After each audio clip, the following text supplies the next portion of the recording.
Hello YouTube, Mike here. Hey, I decided I might want to get a video posted. I want to thank all my new subscribers. I could use some more subscribers, so if you like what I'm doing, please tell your friends. Please hit that like button. Please subscribe, whatever. This little video is kind of a rant. I was watching YouTube the other day, and I was watching some people review some 110 welders, and I totally disagreed with what they were saying. Now, I'm trying to help some people here with a 110 wire welder if you decide to get a 110 wire welder. Now, my 110 wire welder on, I hope you can see this, on 35-inch wire with the MIG option, which is gas, or the shielded wire, just a plain shielded wire, it says that 1/4 inch is in the red. 5/16 is in the red. 3/16 is in the gray. That's max setting, and what the wire speed should be, which would be 3. Now, anybody buying a 110 wire welder needs to understand, no, it's not going to weld 1/4 inch material or bigger, period. I have never welded anything thicker than 3/16 with this welder, and it's done a great job. Now, would I weld together a 3/16 angle iron trailer and put 5,000 pounds on it with this welder? No. Would I weld together an 1/8 inch small utility trailer for a couple thousand pounds and trust it? Yes, I would. And the reason I would trust it on an 1/8 inch material is because 1/8 inch material is, it doesn't say it, but I think it's right around 12 gauge. And then I always weld it on D anyway. So, them other people were professional welders. I'm not a professional welder. I took it a year or so in school. I didn't finish the school, but I don't expect this machine to weld 1/4 inch material and have it stand up to any kind of stress test or any kind of strength test out of this welder. This welder is good for the home hobbyist that wants to make crafts, weld exhaust pipe together.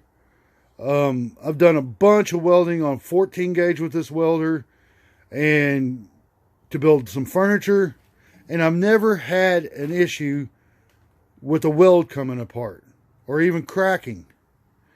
But I do kind of weld kind of hot, so you know, sometimes I burn through it and I have to fill in my holes. So this is a Lincoln Electric 114. Or 140, I'm sorry, 140. Now, this is not the one you can get at Home Depot. The one that you get at Home Depot says on the front of it somewhere, I think it says 140, and right beside it, it says HD. That is Home Depot's cheaper version of this welder. So I didn't buy a Home Depot Lincoln welder.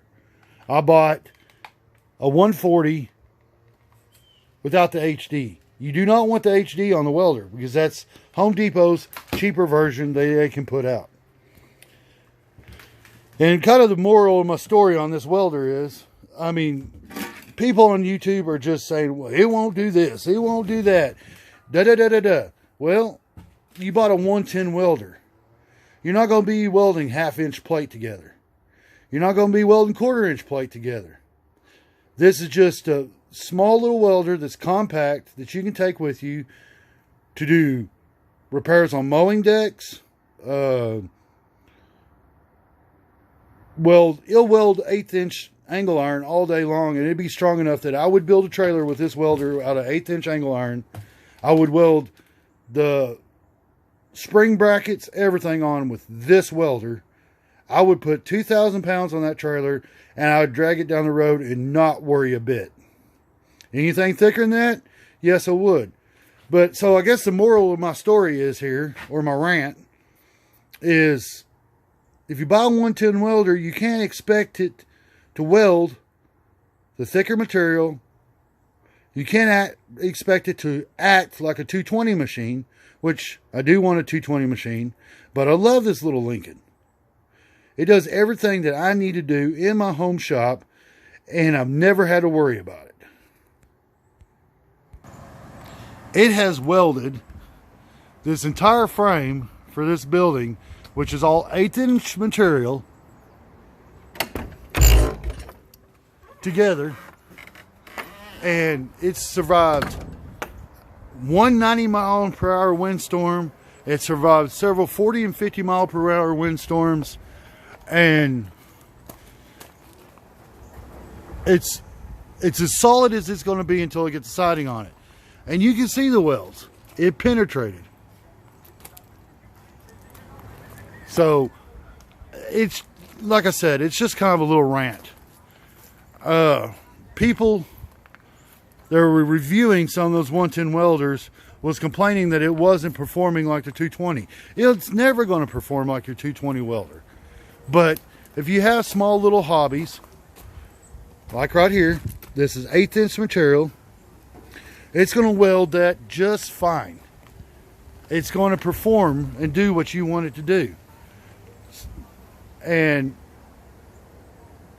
you can begin to start welding with a 110 welder. Start building you some furniture. Start, doing small repairs on the lawnmower deck, exhaust pipes, sheet metal. I don't have the gas hooked up to mine yet. That's something I'm working towards. But it just kind of really ruffled my feathers that those professional welders were saying it doesn't perform like a 220 machine. It's not going to perform like a 220 machine. It's got its limitations. And the duty cycle is shorter than a 220 machine. It's a 110 machine. It's a beginner's welder. After you learn how to weld with this machine, you want to start building with bigger, thicker material, you go to a 220 machine. I'm looking at a few 220 machines right now myself. But, those videos kind of really ticked me off. And I'm sorry, guys. That's my rant. I hope y'all learned something through this. And I'll catch you on the next one.